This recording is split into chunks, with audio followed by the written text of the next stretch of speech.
Let's welcome back Yinka Perry with UNU Therapy. This is how we think and feel, our sense of well-being, our ability to cope with life, and how we acknowledge our emotions as well as those of others. It does not mean being happy all the time. No one is happy all the time. Emotional health is a part of your overall health, and it has been brought to light in from the previous speakers.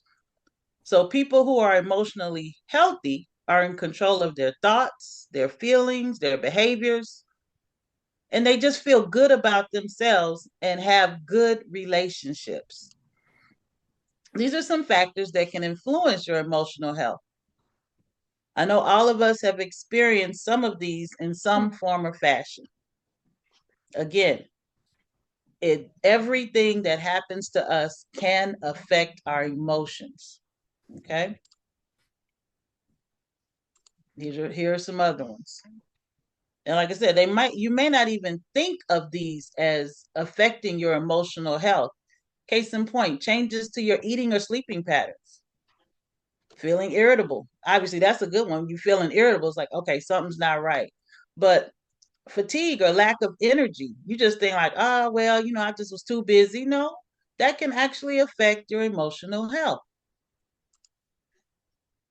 Last couple, you can't concentrate. Have you ever just been sitting somewhere and you just go off in a tangent and 5 minutes later you're like, uh-oh, what am I supposed to be doing? What am I thinking?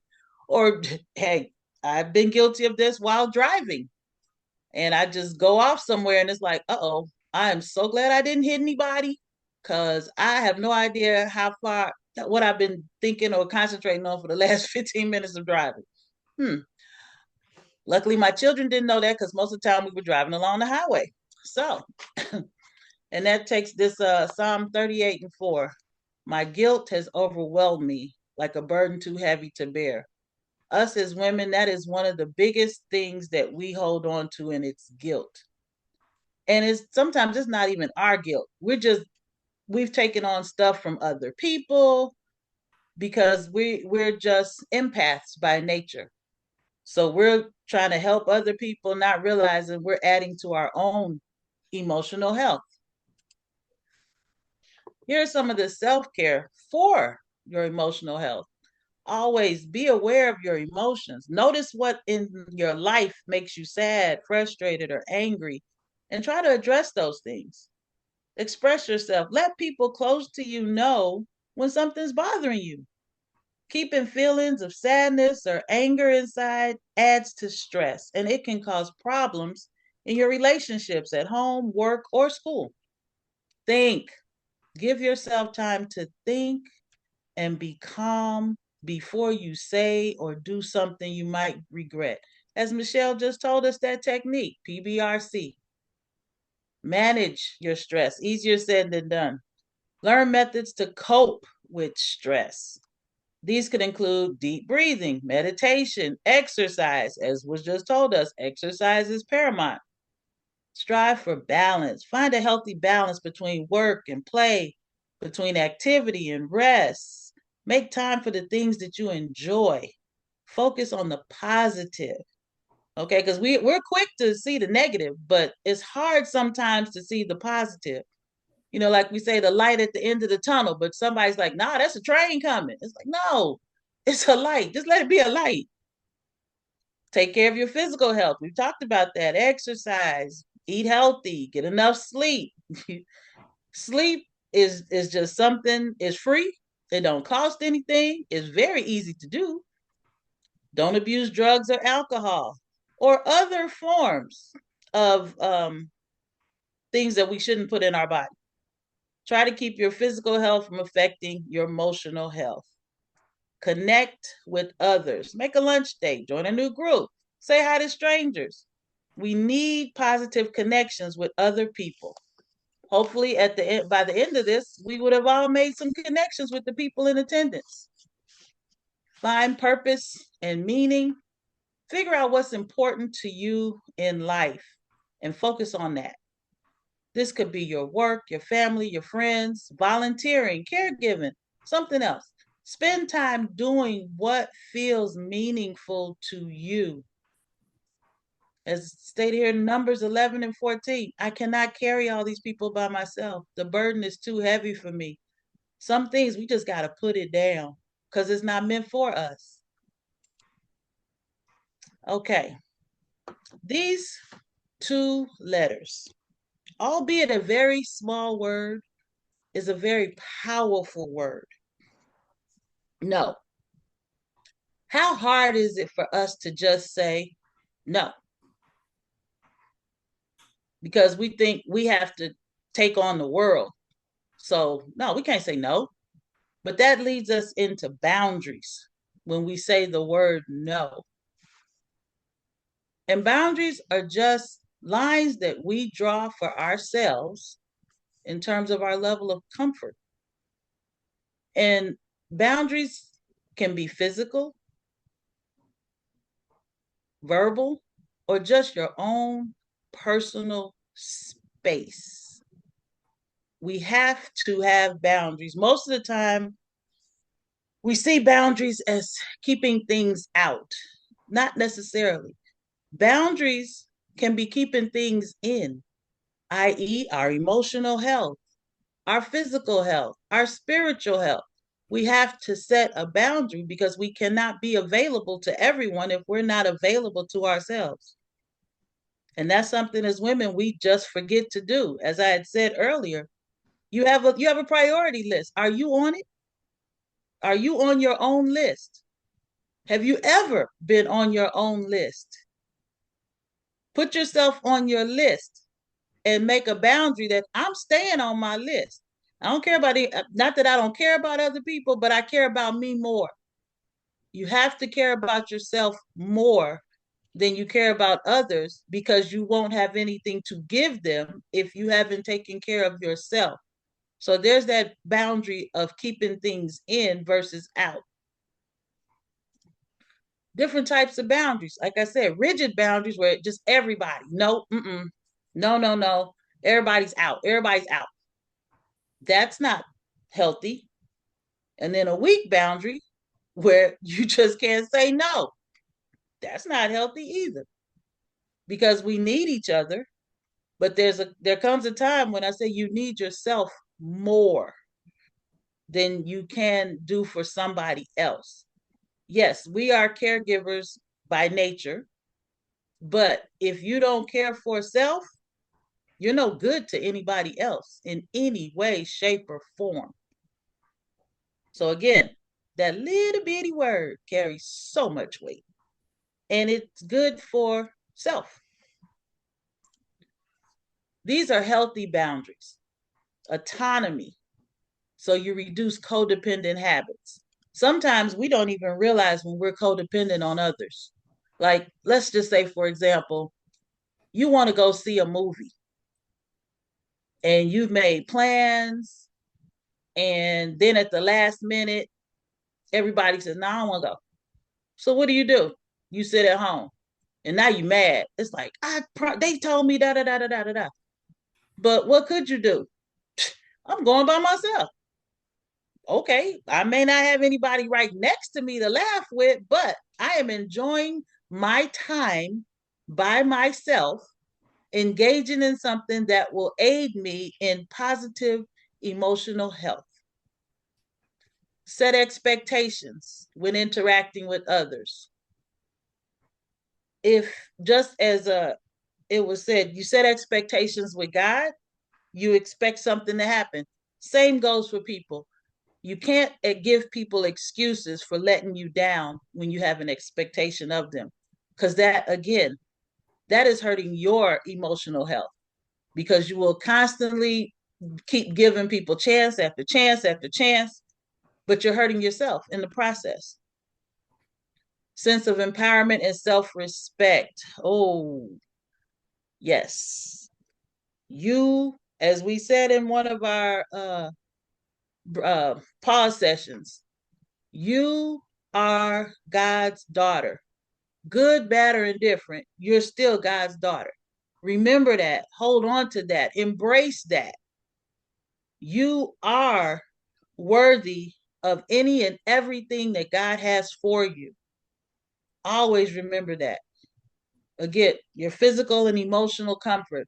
If something's not comfortable, don't do it. Don't let anybody push you into doing anything that is not comfortable. We all have that little voice in our head that's like, I don't know. But then like, oh, you'll be all right. No, no, no.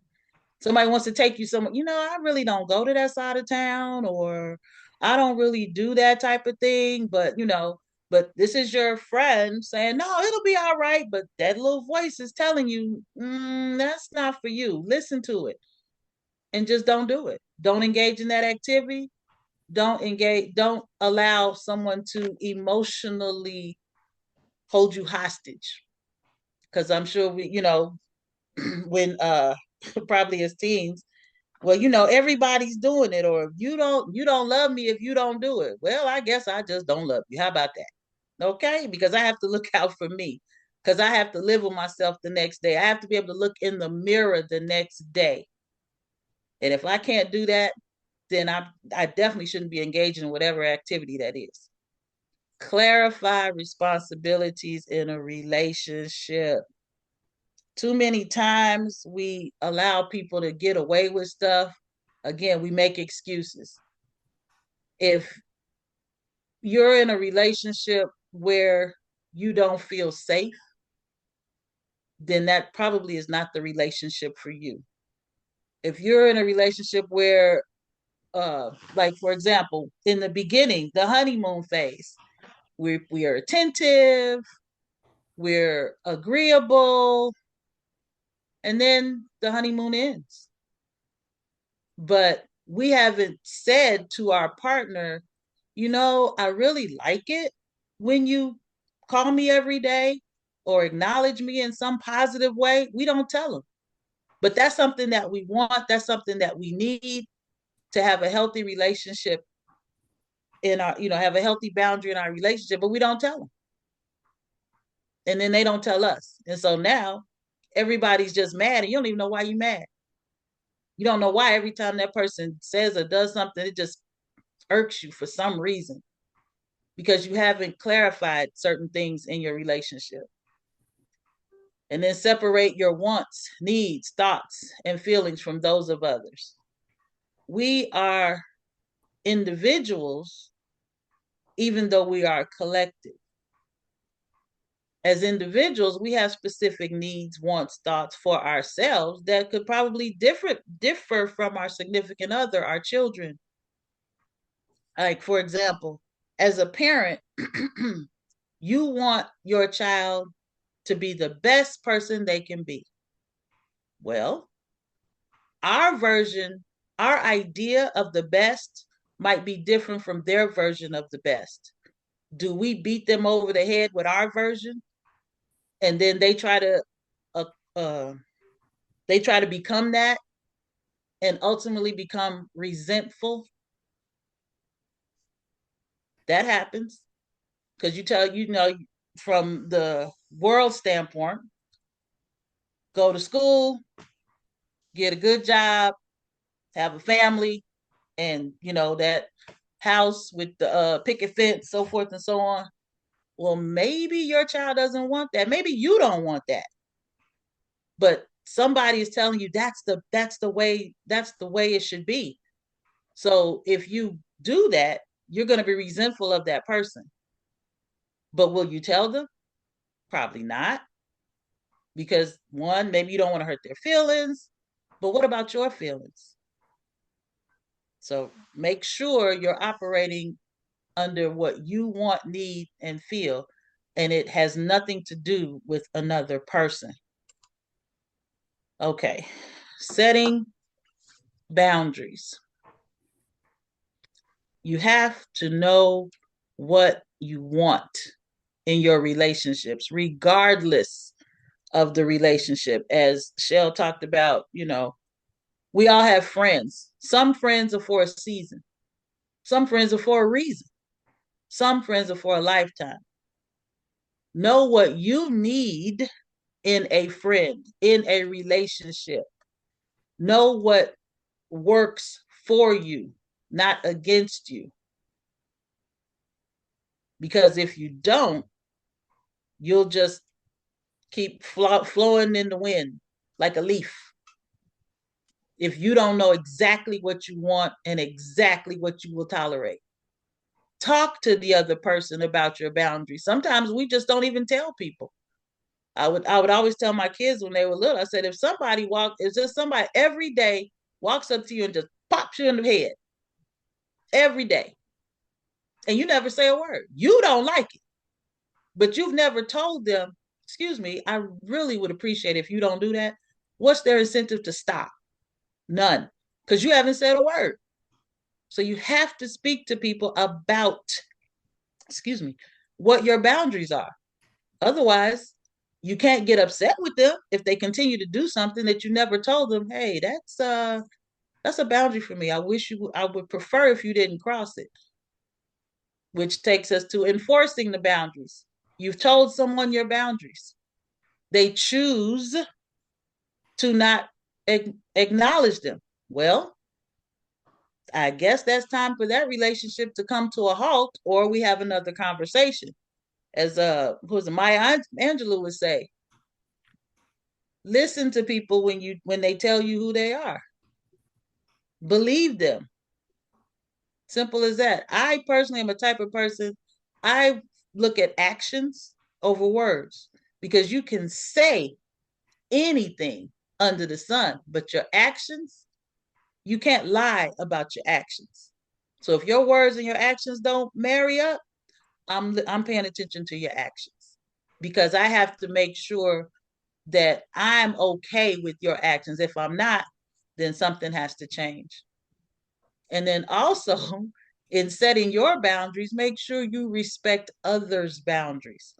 If someone has set a boundary that is uncomfortable with you, maybe have a conversation again and talk to them before it festers into something that will hurt your emotional health, your mental health. Because you don't want to always come around somebody like, oh yeah, they the ones that don't like this, and they don't want, you don't want that type of relationship where it's like, well, I know when I go over her house, I got to do that. It's like, so why are you going if you're not even going to be comfortable? Because they've got rules that you just can't or won't adhere to. And in 2 Timothy 1:7, the Spirit God gave us to not make us timid, but gives us power, love, and self-discipline. Self-discipline. That's something that we talk about, but do we exercise? That goes with our physical health. Okay, it's the new year. We all got resolutions. I'm gonna do this. I'm gonna do this. I'm next thing. But do we have the discipline to follow through? Case in point, with a boundary, do we have the discipline to follow through? We can say, yeah, okay, I'm gonna tell them that this, and then you only say it once, but then you don't enforce it. So how's somebody supposed to take you serious? You didn't enforce it.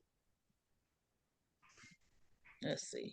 Okay, that is the end of the presentation, but I do want to add a couple of reasons why people tend to struggle with their boundaries, such as a desire for control. Some people will use boundaries to manipulate others. Case in point, parent to child. You might overstep your child's boundary because you want to enforce something on them. You want to enforce your viewpoint, your thought process. And that is not fair. Fear of rejection. That kind of speaks of itself. Lack of experience in setting limitations. If we've never set a boundary, then we're like, I don't know if I can do that. Well, they still like me. Who cares?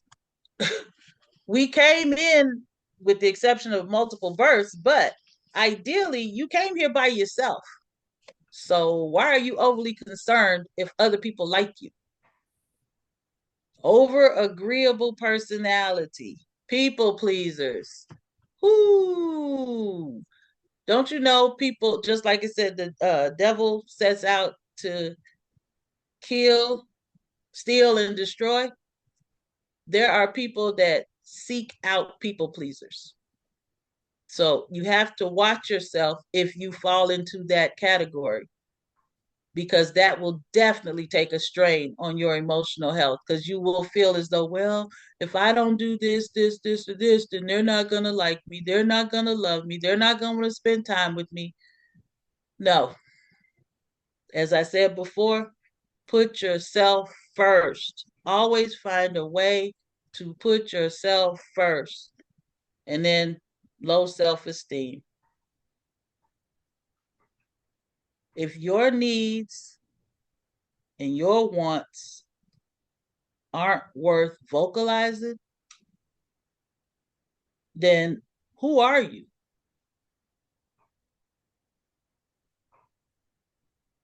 We are God's daughters. We matter. So our needs and wants matter. Therefore, you should never, ever be afraid to vocalize them to whomever for whatever reason.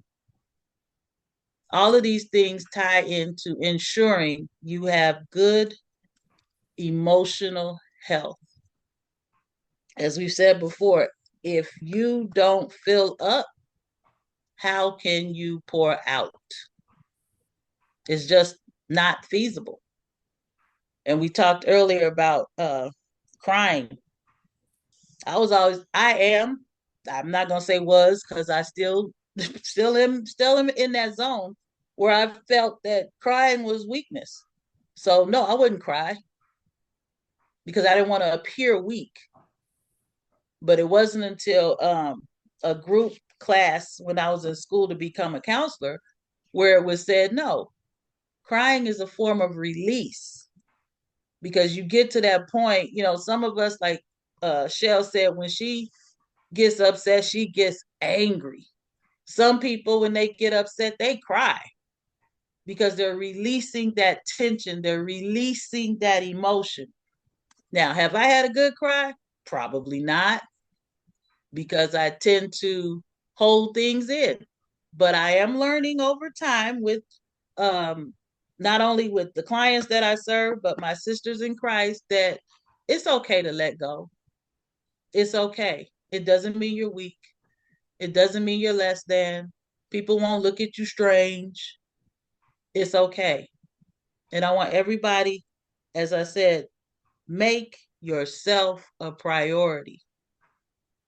It's paramount for your emotional health. Because if you don't, who will? Thank you. Again, thank you so much, Yinka.